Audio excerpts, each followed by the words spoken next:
Welcome to the Beerman Fan TV. I'm Andra Afro. It's Beerman Discussion. Now we talk about the possible formation of the San Miguel Beerman lineup for the upcoming PBA Commissioner's Cup. There's a possible formations that Coach Leo can make their tactics do well.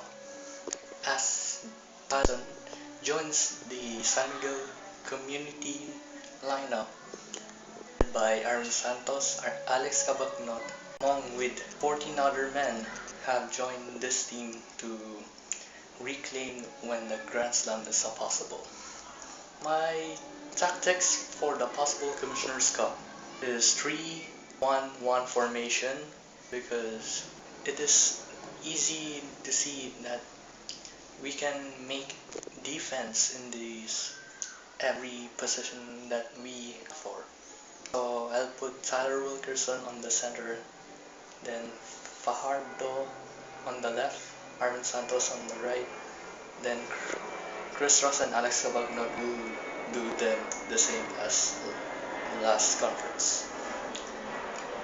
The next possible formation will be 2-2-1 formation because this is the basic formation that we can accelerate this offense.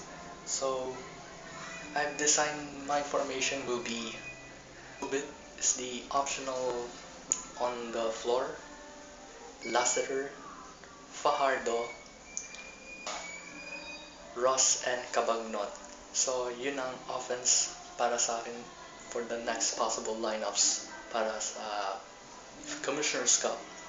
Kaya diskarte lang ang kaya para may panalo itong Commissioner's Cup game.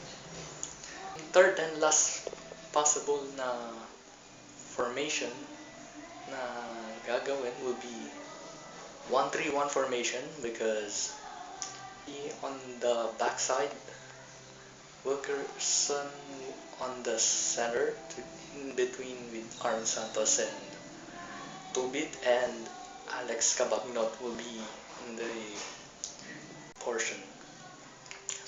Yun ang gagawin na para mahusgahan itong challenge laban sa opponents para makamit ng isang panalo. Kaya yun ang 3 possible tactics para sa akin sa darating na Commissioner's Cup. Anyway, do you agree with my tactics about this game? Tell us in the comment section below. Like mo lang sa facebook.com/thebeermanfantv. Kung gusto nyo i-follow, follow na sa Twitter at Instagram.